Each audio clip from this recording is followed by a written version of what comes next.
tree talk in the tree house on this cooler day in the summer, the heat wave that we're covering at the moment, aren't we, Jo? We are. Anyway, welcome to the tree house, Jo Tiller. Thank you, Sheena. It's nice to be here. Jo is a reader of the... Oh, got a bee on me. Have you? Hello, bee. And bee's gone. Okay. Jo is a reader of the tarot and a teacher of the tarot. I am. Aren't you? And a spiritual healer. Yep. And also a mind, body, spirits, events promoter and organiser. That's right. Thank you. Aren't you? All right. So Jo and I have known each other for a couple of years, maybe, Jo, I think. Yeah. Yeah, couple. And seen you at a few events. We've got bees coming in. You all right with bees? I am now. Okay. Because we've got tree bees. They live under the floorboards there, you see, but they're all right. They won't hurt you. I think the best thing to do is show no fear. No, that's it. Show no fear. So Jo and I have got quite a lot in common. Because we're both tarot ladies. And Sagittarius. And Sagittarians. We've got that in common. But for you, Jo, what came first? Was it... Because, I mean, for me, what led me to the tarot was astrology. Because I can remember having that fascination when I was a kid with astrology, and that led me to the magical arts. So what came first for you? Was it the tarot or was it astrology? Or... Well, it was actually the healing that came first. Oh, okay. So back in 2001, I lost my dad, my adopted dad. It was very difficult and it was a very sad time. But it was just before his passing, I discovered Reiki. It was a lady down in Danbury, and it was something which I hadn't really thought about, to be honest. I'd been having a massage with a particular lady who was telling me about this Reiki experience that she had, and it sounded so wonderful. I thought, this sounds really fascinating. I'd like to explore this. Yeah. Being a Sagittarian, I'm always open to curiosity. Yeah. So I contacted this wonderful lady down in Danbury, and I had a Reiki attunement with her, and it was during that time, you know, when you have the healing and you have to go away and you do some work on yourself and then you're practicing it. I was getting some very bizarre experiences and feelings that were coming through. I'd say they were quite psychic, and I had already had a premonition that my dad was going to pass away. Oh, really? Before he passed. Okay. Yeah, that kind of wobbled me. But I decided to, you know, just go with it and to trust it.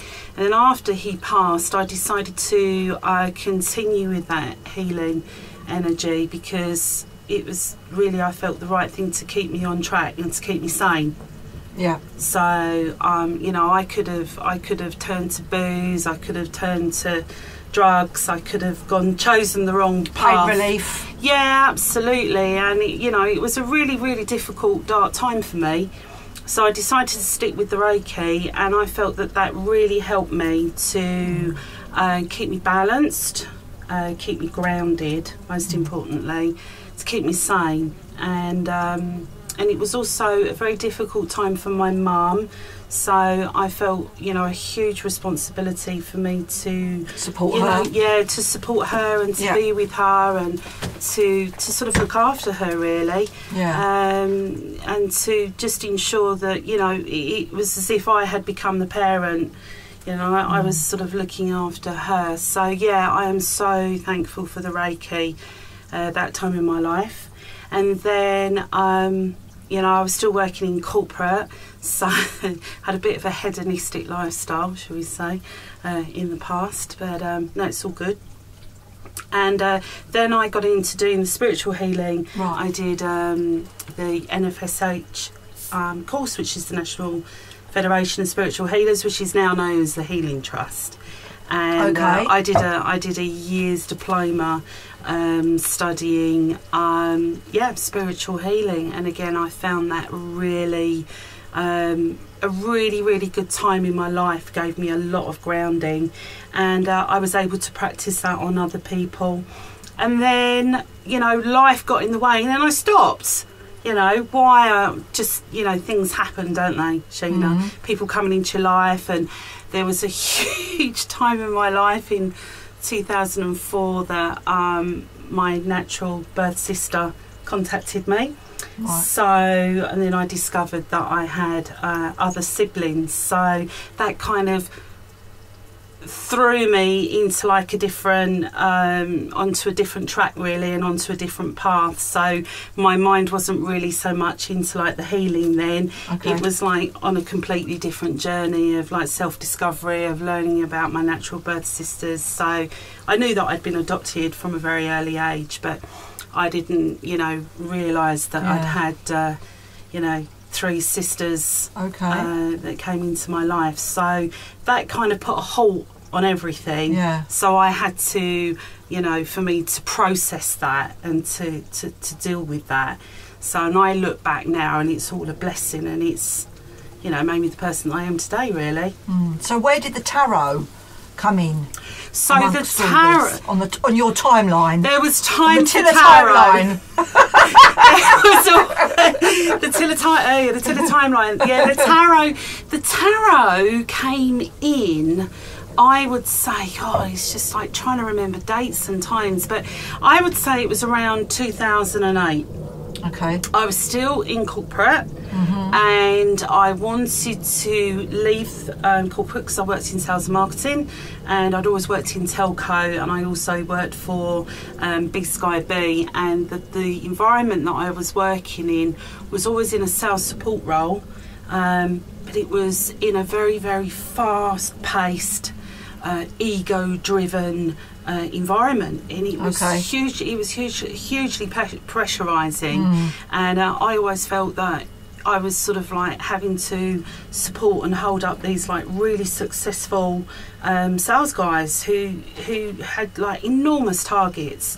You know, the pressures on them was quite intense, and I think for me doing that kind of work day in, day out, and you know, on that hamster wheel, on that train, coming home from London, was exhausting. So I kind of getting to that point of like adrenal burnout.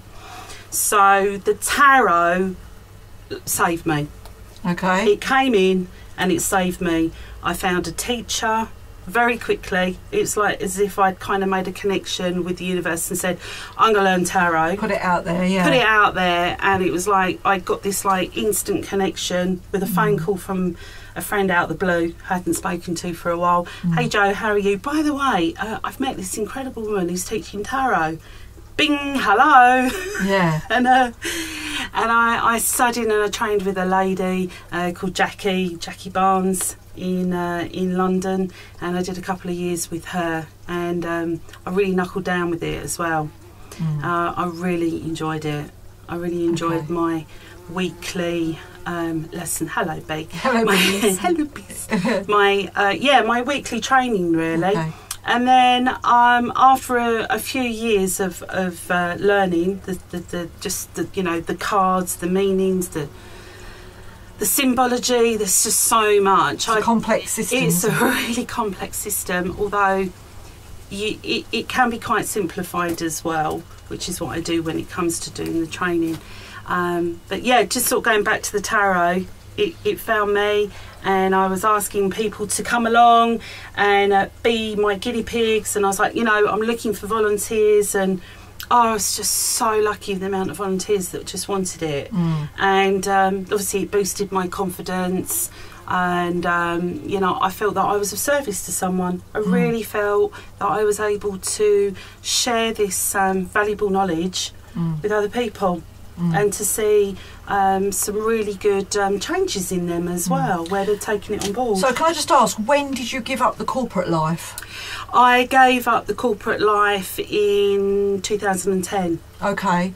So you were kind of really building up your skills in other areas. Absolutely. That allowed you to then step into the role of spiritual healer, tarot reader, teacher, and your natural passion for organising promoting others, you've kind of transferred that now into the mind, body, spirit field. Yeah, it's been quite a natural progression. Yeah. My involvement initially was at the beginning with Essex Mind, Body and Soul, which I'm really grateful of that connection. We had 4 really successful events, mainly at the Rayleigh Mill. Oh yes, which you know, we met before, and we would open up you know, stall holders, and we'd have guest speakers and performers and artists and belly dancers and all sorts. And it was it was a really, really good time. And then we just disbanded naturally. We all wanted to pursue, you know, different sort of like different, not necessarily different careers, but we just had a different change of you know, where we wanted to go with it. And for me, I wanted to do more sort of like smaller, intimate events. So I run those kind of events in my home. So the sorts of things that I do is mainly on nutrition and health, and we have some really interesting guest speakers that come in. A lady called Juliette Bryant, who talks about health and nutrition, wellness. She's been really helpful to me, especially on female issues as well. Okay. You know, as a collective group of women of a certain age going through like perimenopause, hormonal horrors. Yeah. I know the one.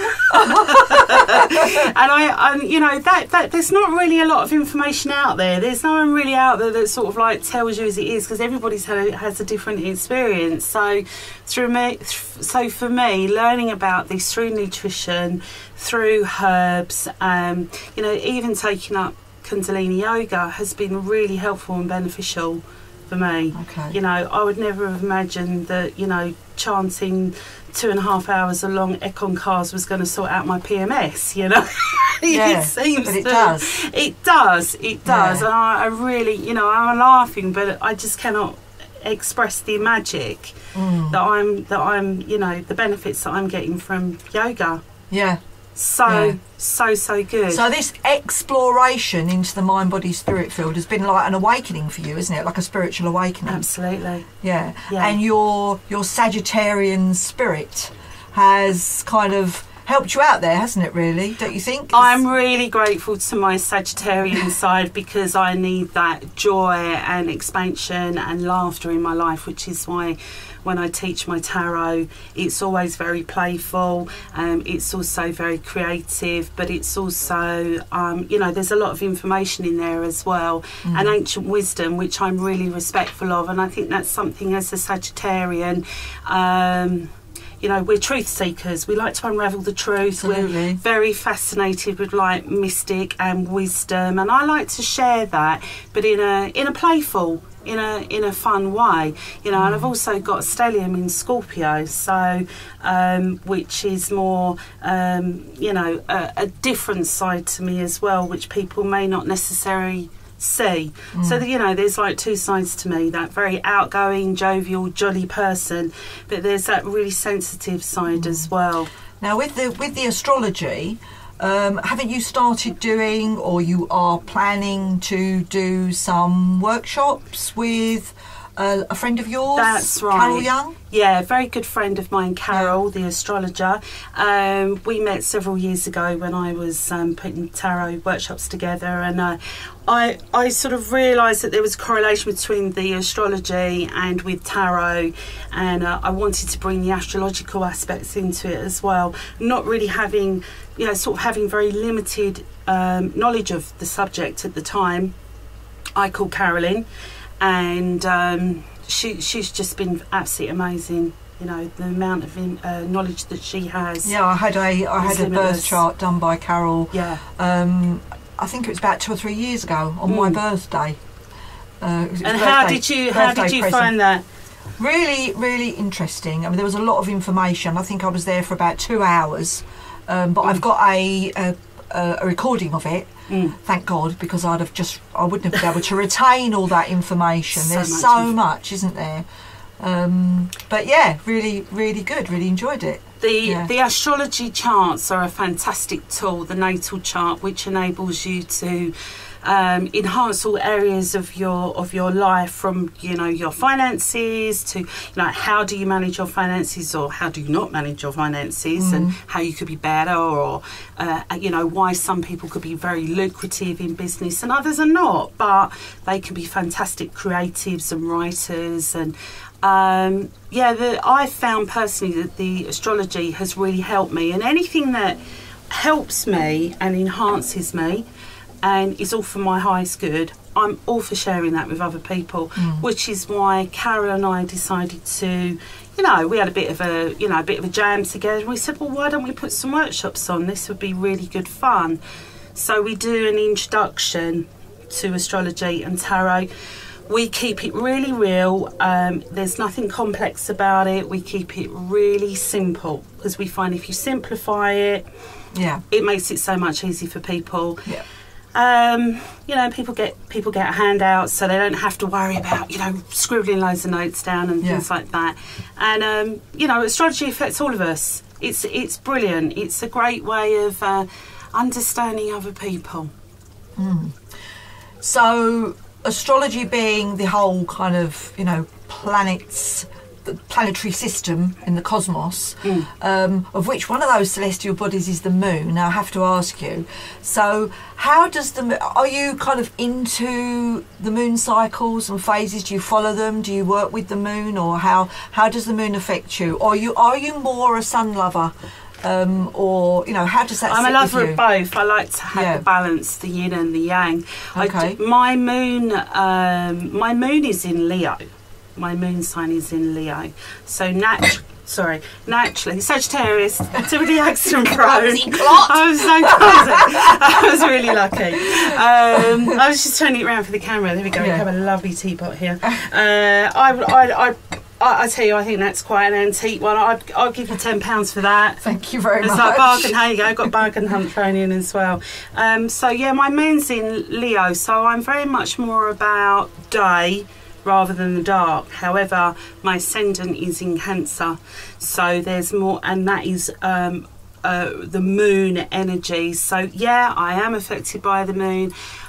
We've just had a new moon yesterday in Leo, which I would say, threw me out. It heightens my sensitivity, really. I think my partner knows, when there's a full moon. He seems to have fathomed it out by my moods, really. I wouldn't say I'm not a moody person, but I do feel more drawn to it. I tend to do more meditations now on a moon than I ever did before, and I'll do my blessings. I get my crystals, I put them outside, I nourish them. So with all this spirituality that doesn't just come from one culture. So it sounds like you are, you've kind of dipped your toes in East and West. Yes. You're talking about the yoga, and I don't know whether Buddhism has come into that at all, but all these different sort of modalities of healing, and which is like it's like a big pot, isn't it? And we stir it. Do you feel like, are you happy with that? Are you happy with just sort of having a bit of each, or is there one particular culture that you are drawn to? Like, for example, with me, I'm drawn to witchcraft because that is, for me, that's the native spiritual tradition of the land here. So that personally, that's what I'm drawn to. Even though I enjoy, dipping my toe and learning about other cultures. Shamanism, witchcraft to me is the roots of my spirituality. That's where my roots are. Do you feel an affinity for anything with you? Where are your roots? Where do you feel pulled? I feel at this moment in time, I feel very gravitated towards Kundalini yoga. Okay. That's where I'm gravitating towards, and I feel that's because I have a real interest in the chanting. Okay. I really enjoy the chanting, and I've really found that it's really helped to do some real clearings as well, especially working on the throat chakra. It's been really, really beneficial, and I've got a wonderful friend, who is a mutual friend, Mark. Oh, Mark Palmer. Who I do Kundalini with. We started our private group on a Sunday 2 years ago, and I originally just didn't really have very much enthusiasm for it, but the more I attended and trusted in it, I think it was because at the beginning I was finding it really difficult to get into the positions and to sit cross-legged, and I was like, oh, blow this, because I can be quite impatient as well, and if it, I thought, no, this is a lesson to be more disciplined. This is where I lack. I was lacking the self-discipline, which has been a massive downfall in my life for a lot of things, I had the enthusiasm to do things, and then I lacked the discipline. To carry it through. So I thought, I've got to carry this on through because this is pushing me. Complete project. Oh, yeah, absolutely, for a reason. So that's where I am at the moment. Okay. I am experimental. I do like to try different religions and different paths, and I've tried shamanism, and I've done the sweat lodges, and I've attended workshops, and for me, I'm always fascinated. I like to learn, but the tarot has always been something that has always remained. Okay. Yeah, I've always stuck with that. Can I ask you, if you could be a tarot card, what would it be? The Magician. Really? Yeah. No. That's my one. It's mine as well.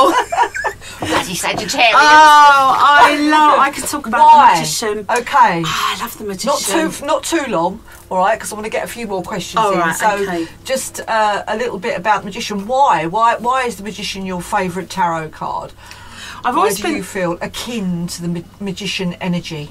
I like the power behind the Magician, the positive power of intent, as so above, as so below, and it's connecting with the source and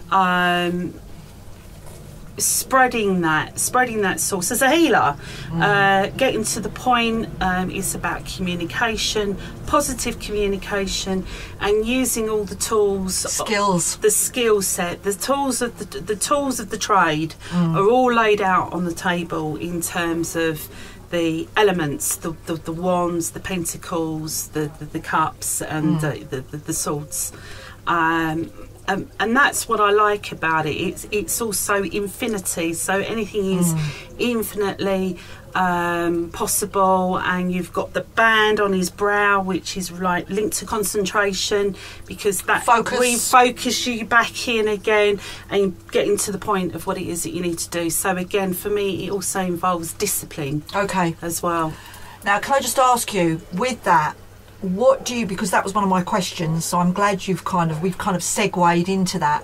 What do you do when because in our society, in this wonderful world that we live in of advancing technology, which is progressing so fast now, which on the one hand gives us loads of opportunities, with the global sort of internet and online now, untold opportunities for us to advance and expand on a spiritual level, personal development levels, business levels.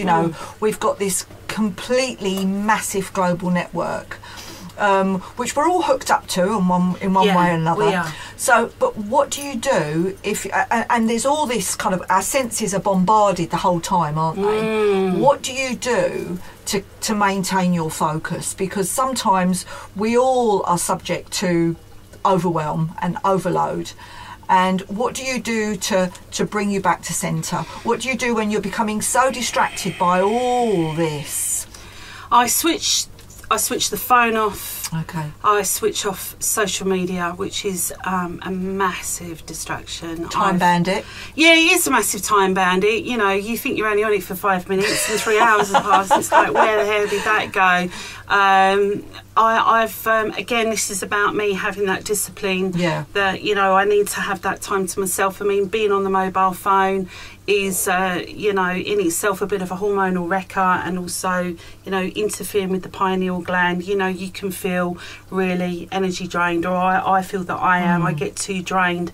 So what I do is I try to have more of a better balance and an awareness of that if it's robbing me of my time, it's not serving me a purpose, I just down everything and I will just go off. Take my dog for a walk, I go over to the woods, I do my chanting, I do my my little fairy field. It's not far from where I live, and I just watch. I look at the plants every day. So basically, what you're saying is you recharge. You nature. plug back into Mother Nature. Yeah, go barefoot, walk over the woods, walk over the, well, not necessarily inside the woods, but in the field. And I'll think, right, I'm going to go and have a look at the horse chestnuts and what's happening with the horse chestnuts. Or I'll see that the berries are coming up and the sloes are coming up, and I will be more, I'm just observant of what's going on in nature, and I've always been like that since I was a kid. It's a natural curiosity with nature, and also I get into my photography. Do you?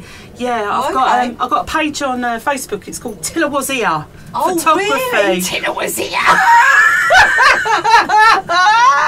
Tilla Was So you've got Here. Tilla's Tarot, Tilla Was Here. Tilla's Distillers, which Oh, is our really? water distilling business. Have you? So all these page links I will put in the show notes underneath the video. All right, but have you got a website? No, we don't have a website. So it's just social media. It's just pages on Facebook. Yeah, and Okay. also on Fair Instagram under the Purity Wellness. So what I think I will need to do is to just bring it all under one name. But at the moment, it's like an umbrella, which is to say Tilla's Tarot, Tilla's Distillers, Purity Wellness Events, and just also my photography as well, which is another creative outlet for what I do. Yeah. I've got so many different hats and caps. So I do body painting and face painting. Oh, do you? We've got the Maui Wowie Festival coming up in Suffolk. Oh yeah. This in August. So I think by the time this is aired, you might have missed that one. Yeah. But we do. We're going to be doing a butterfly theme for women that have gone through transformation and transition. Sounds good. Yeah, for women that are Lovely. So Lovely. we've got a really good festival coming up. So I'm going to be painting buttocks. Brilliant. Oh, are you? Painting buttocks and then glitterising them. Oh well. Now then, and taking photos afterwards. I know. I'll have to tune into your Tilla Was Here page then for that one. It's an insane life. Joe, one more question before we finish. What's coming up for you? What's the big picture? What's the kind of the looking into the future now? What's your vision? Looking into what you want to do? What we want to do to continue with the tarot and to open up workshops for people who want to learn tarot and astrology. So one-day workshops, or I can do longer workshops for people if they want to go into learning the major arcana cards. We can do that. I've got a fantastic event coming up with Chris Cousins, which is Life Arts. Oh, okay. Which is in October. Yeah. So is that in Woodbridge? It is in Woodbridge, yeah. So I will be there on the day, and also with Carol, the astrologer, who's going to be talking about an introduction to tarot and astrology. So yeah, just trying to spark an interest really for people, and also just to promote the health and wellbeing events. We've got feng shui event in my home, which will be in October, because I've found the magic of feng shui. I've discovered something which has been really, I would say, very enhancing. Oh, okay. Yeah. Wonderful lady came to my home. It's a story actually. a little while ago, I was, without sort of going into too much detail, I had a situation where I felt really stuck.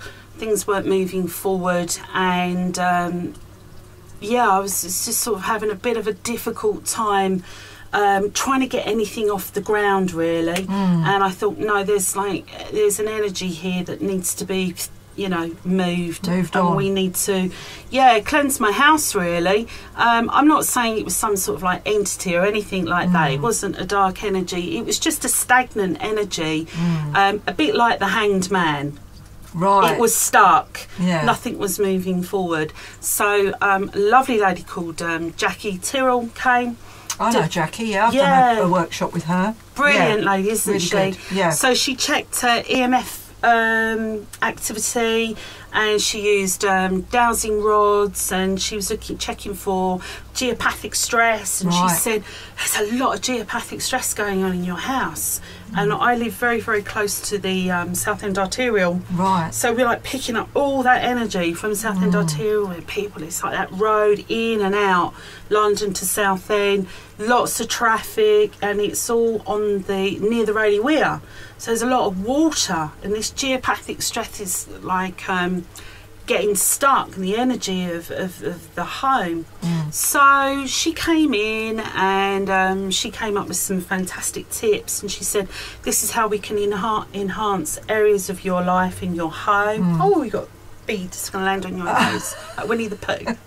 And we brought in more plants, and we brought in more crystals, and we set a new intention, and we put mirrors up in the respective areas of the home in the right elements. My front door's a black colour, and it would be better if I had a red one. So I said, look, I'm not going to go out and buy a brand new door. But she said, that's fine. What you can do is you can put red flowers to represent fire energy outside the house. So it was a whole consultation. She was with me for about 5 hours. Really? Yeah, that's 5 a long hours. Time. Yeah, well, we had a lot of chat and cups of tea along the way as well.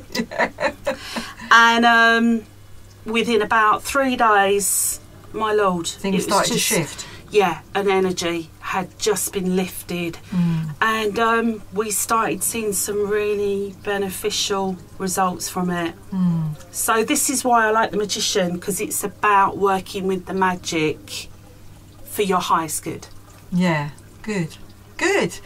Well, Jo, it's been brilliant having you in the treehouse. Thank you, Sheena. We enjoyed it, and with the bees. Yeah, there's a lot of them. There's a lot today. There's a lot of them. They haven't bothered us. But anyway, good luck with all your hats. Thank you. Do you ever get confused which hat you've got on? No. Oh, really? You know where you are. I know where I am. I know what I'm doing. Yeah, I know what I'm doing. Good. Yeah, well, that's been very clear, actually. You kind of, and you call a spade, and typical Sagittarius. Yeah, I tried to work with honesty and with enthusiasm, and I like to keep grounded, because if I can't be grounded, then how can I be of service to other people? No, I absolutely agree. It's really, really important that, when you're working with energy and you're working with other people, that you need to ensure that you don't rob yourself of your energy, which is so easy to do, and I know that, and I've had to learn the hard way from that. Yeah. So, and as a teacher, I think it's important to be able to walk your talk. Yeah. Because we teach by example, don't we? We lead by example. We teach by example. And if we can't live our lives in the way that we are, giving that out to our students or clients or whoever it is, then what's the point? What's the point? Yeah. At the end of the day, we have chosen to be of service to others.